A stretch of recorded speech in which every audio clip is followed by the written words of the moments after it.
This genius girl named Catherine. At the age of just 10 years, she was able to solve the most difficult math problems in elementary school. The principal then called Catherine's parents and told them that she had received a scholarship to go straight to the second grade of junior high school. Not only that, she was also admitted to the best black junior high school. In 1926, racism in America was still very severe. All public facilities are distinguished by the color of their skin, such as toilets, hospitals, schools, and even wash basins where black and white people wash their hands. The principal and teachers were very proud of Catherine's intelligence. They believed that when she grew up, she would be a great person and prove that black people deserve to be treated equally. 35 years later, Catherine is now an adult. That afternoon the car she was driving with her two friends, Dorothy and Mary, broke down. They had to hurry to get to work. They work in the offices of NASA or the United States Space Agency as accountants. In the midst of confusion, suddenly the police came. In those days black people were highly suspicious. They are even forbidden to stop on the road carelessly. If any black people stopped, they would be arrested. Mary then informed him that the three of them worked at NASA and that if they were late, the American rocket could fail to fly. Hearing this explanation, the police were then willing to help them. Three Negro women are chasing a white. I'm riding the bus.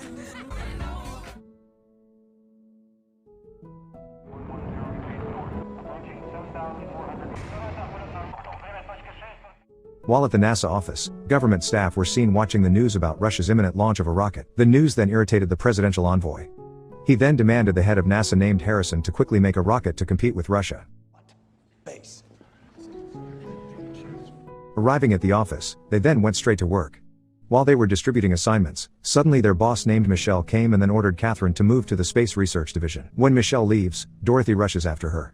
She asked for a promotion to become room supervisor because she had worked as a room supervisor for many years, but her salary was still calculated like a regular staff salary and never increased a penny. However, Michelle arrogantly thought that Dorothy was against it and threatened to fire her if she continued to demand a promotion, and this made Dorothy very disappointed. On the other hand, Mary's superiors in the rocket assembly division were confused. Why his homemade rockets always fail to withstand the heat of the Earth's atmosphere. Mary then tried to explain in detail about the source of the problem with the rocket. Hearing the analysis, her boss was so amazed and then said that he would promote Mary to become a rocket assembly technician. Her boss didn't care about Mary's gender or skin color. In such an emergency, he only needed experts to win the competition against Russia. Meanwhile, Catherine has just transferred to the Space Research Division. He was even mistaken for a cleaning service. When she met Harrison, without further ado, Harrison immediately asked, "Will Catherine be able to solve the rocket launch coordinate data formula?" She confidently replied that she would be able to solve it in a matter of hours. Seeing that confidence, he then tested Catherine to check the report of one of the accounting staff named Paul. But while at work, suddenly she wanted to pee.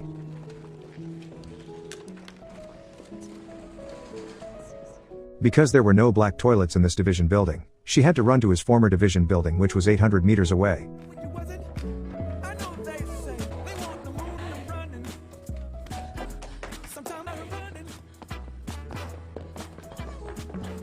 After that, she then continued to work. While working in the new division, everyone always looked at her with a cynical look. After work, she still has to take care of her 3 daughters since her husband and father died. He became the breadwinner of the family alone. Fortunately, there is still her mother who every day helps look after the children at home. Sunday morning after worship, Dorothy and Mary tried to match Catherine with a soldier named Jim. Even though Catherine refused, but she was left alone. On a walk, Jim said he did not expect NASA to accept black female employees. That sentence offended Catherine and, holding back annoyance, said the reason NASA accepted her was because she was the first black student to receive a scholarship to the best white university in Virginia. So Jim can imagine how smart she is. Jim then fell silent. In his heart he said, "Why is she angry?" The next day at the office, when she wanted to get coffee, she saw a small coffee pot that said specifically for blacks. In her heart she could only be patient, and then she went back to work. Not long after, Paul came to give the formula file. When examined, she was confused. Why so many scribbles? As if he was deliberately trying to bully her, so she couldn't finish the formula. But she wasn't out of her mind. He used the light of the lamp to read the scribbles. It turns out that the data in the file is the same as the data on the whiteboard. Because it's not obvious, he then chose to work directly on the blackboard. When she went to the toilet, Harrison, Paul, and the entire research team were confused by Catherine's count. So far they have worked hard to complete the formula, but in just a matter of minutes, she managed to finish it herself. Inside Harrison's room, Catherine was being interrogated by several employees. Paul asked how the formula can be solved, even though he had crossed out a lot of data. She then explained in detail how she did it. After hearing that, Harrison then reprimanded Paul and told him that from now on she had to provide as much data as possible so that this project could be completed quickly. When they were resting, Michelle came over to them. She asked if it was true that Mary wanted to be promoted to a rocket assembly technician. Michelle informed that Mary's application must be rejected because she has not fulfilled one main requirement, namely that Mary is not a white graduate of the university. No matter how high your knowledge is, if you don't graduate from a white university, you will never be a technician at NASA. Although hurt, she was silent without being able to do anything. A few days later, at noon Dorothy was seen taking her 2 children to the city library. But while she was choosing a book, she was reprimanded by a woman. The woman shooed her away saying that this library was not a place for black people. After leaving, on the bus she took out a book that was secretly taken from the library. She advised her 2 children when they grow up, if they want to be respected, they must be smart. One night Dorothy threw a party at her house. There Catherine met Jim. At that time Jim tried to apologize if his words at the first meeting hurt her. He then invites Catherine to a romantic dance to make amends. Jim's sincerity made her melt. But in the middle of the dance, suddenly heard radio news that reported that Russia has successfully launched a rocket and managed to explore the planet one full circle. For a moment the atmosphere became silent. Early in the morning at the office, Harrison announced that from this moment on, everyone would have to work overtime until the rocket they built could fly into space successfully. But days later, even though everyone has been working overtime continuously, rocket tests still fail. On the next day, NASA bought a sophisticated machine to calculate the coordinates of a point formula automatically. But unfortunately there is not a single NASA employee who can operate it. At night when nobody found out there was a new calculating machine, Dorothy sneaked into the engine room, then studied how the machine worked all night long. The next day she explained.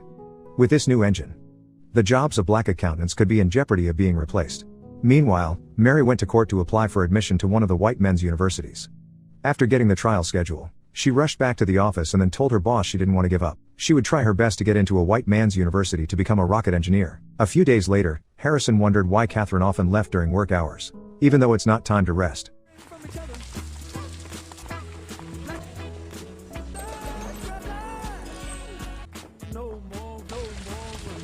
Looked at Catherine's drenched condition.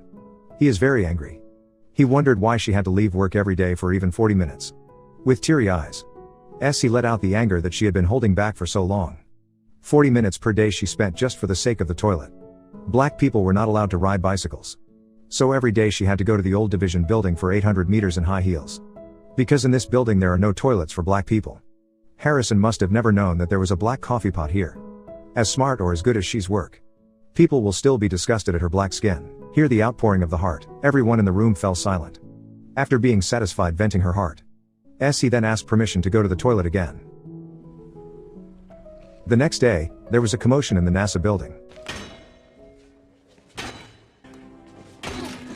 That day Harrison smashed black signage that was posted all over the restrooms in NASA buildings. Before leaving, he said that at NASA our urine is all the same color. Now there are no more white or black toilets. Month after month later, the trial period ended. And on May 5, 1961, it was time for the United States' first official rocket launch. We're at T-minus 10. We have ignition at 0.5 G. Switching manual roll. Rocket successfully flew into space. Americans celebrate the success. The ranks of the creators of the NASA rocket then received an award from President John F. Kennedy. Not satisfied until there, in his speech, President Kennedy said that America will continue to explore space to win the competition against Russia. Day by day Catherine and Jim's relationship became closer. Meal? We ask that you've done to me. Is that right? Meanwhile in court, Mary was seen trying to convince the judge. She applied for admission to a white man's university in order to become the first female engineer at NASA. Maybe now Mary has not accomplished anything, but she was sure. In the next few years her name will be immortalized as one of the greatest women in the world. And that's when Judge's name will also be recorded as the first judge to give black people the opportunity to study at white people's universities. She's way of negotiating impressed the judge. The judge gave her permission. In the office, Catherine asked permission to work on the calculation formula for the project's next rocket launch. Though Paul was against her. But judging from the results of previous work, Harrison decided to trust Catherine. After 47 days in space, the astronaut who flew the NASA rocket back to Earth, but unfortunately time to land, the rocket was destroyed and sank in the sea. Government officials were again disappointed. As a result of the damage, the rocket that was collected from the public's tax money sank to the bottom of the sea. They demanded Harrison to perfect the manufacture of the next rocket. At noon Catherine gave Paul the calculated data, but he refused, saying that this morning the data had changed, so she had to recalculate using the new data. In her heart she could only be patient. She then asks him to let her join the meeting so she can always be up to date with the latest data. Unfortunately he still told her to count the existing data and not oppose. The next day, same as yesterday, Catherine's count was again rejected by Paul. Soon after that, Harrison is coming. She was desperate to ask her boss for permission directly so she could attend the meeting. For constantly begging, he finally allowed her into the meeting room. Astronauts and government officials have gathered. Harrison reported that currently the research team is still in the stage of calculating the coordinates for the launch and landing of the rocket. However, the government envoy was not satisfied with the report. They want clearer numbers. For being at a loss for words, he had to have Catherine do the impromptu counts in person in front of everyone. Miles per hour upon gravity. 1,372 feet. 0.06 degrees west. Square miles. Everyone was so amazed. Difficult formula that so far cannot be solved. He managed to finish it in just a matter of minutes. Casually, Harrison said that the data will be finished in a few days. On the other hand, after studying for a long time how NASA's automatic calculating machine works. That day Dorothy was secretly trying to operate the machine. When the engine is running, suddenly 2 officers came. The officer was confused. Why does the engine work? Though no one could ever blame it. The next day Michelle saw Dorothy, then reported that her boss wanted Dorothy to operate the NASA calculator and fire all the other black accountants. It turned out that yesterday's officer reported to her superiors. He answered, if she will accept the position with conditions. All the other black accountants also had to work there with her. Michelle couldn't help but agree. Ladies.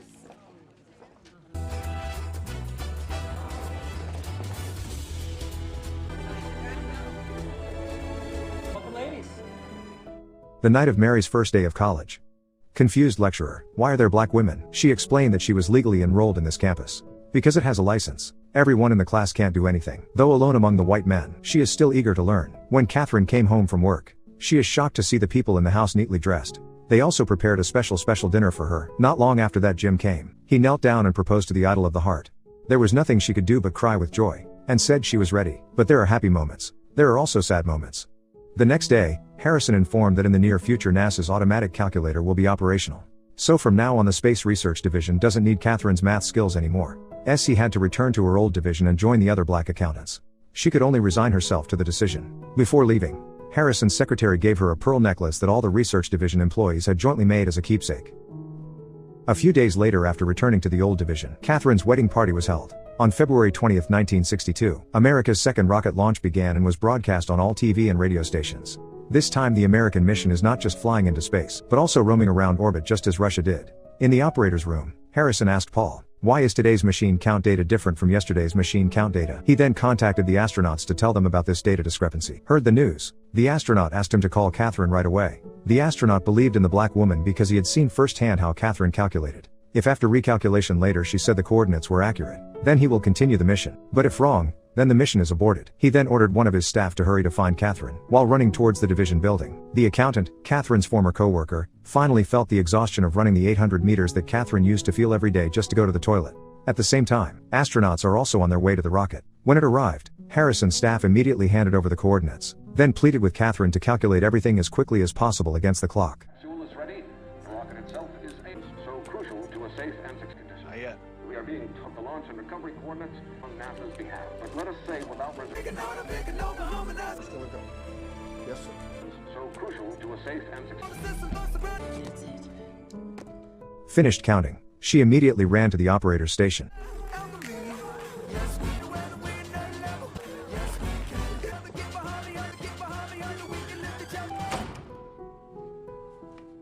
When she wanted to leave, Harrison suddenly came out and told her to come in. For the first time in her life, she could feel for herself how the situation in the NASA operator room was. Harrison then reported to the astronauts that the results of the calculation of the coordinates matched, and astronauts can continue their mission.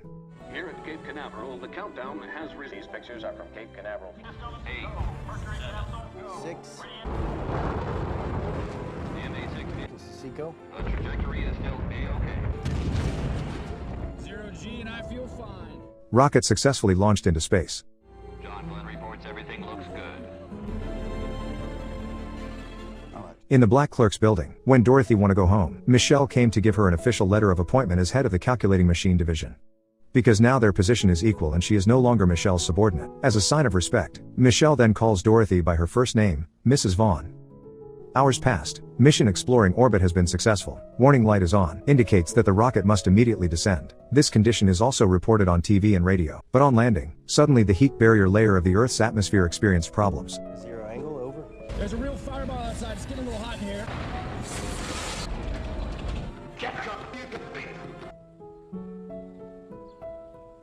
Friendship 7, do you copy, over? Friendship 7, do you copy, over?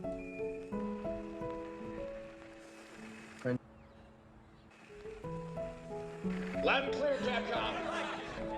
Astronauts managed to land safely to Earth. The rocket remained intact with no major damage. And the landing was exactly at the coordinates that Catherine had calculated. Heard the happy news. All Americans cheered, while others are celebrating their success. Harrison walked over to Catherine, then say good job. Before leaving, while joking, he asked, "Can we fly to the moon?" She confidently answered, We're already there, sir. I could be wrapped around your arms instead of being lonely. We could be gazing at the stars, but now it feels just like I wandered off into a room and closed the door behind me. I never gave the key to you, even though I wanted to. I should be trying something new, but now my body's aching. I'm tired of dwelling in the dark, it's just that my heart can't take it. I didn't know what it would cost me when I let you go. I feel alone, and I'm just singing, It should have been you. Another time, another place, I just know. It could have been you. What a crime and what a shame to let go. Sometimes I just don't know what to do. It should have been you.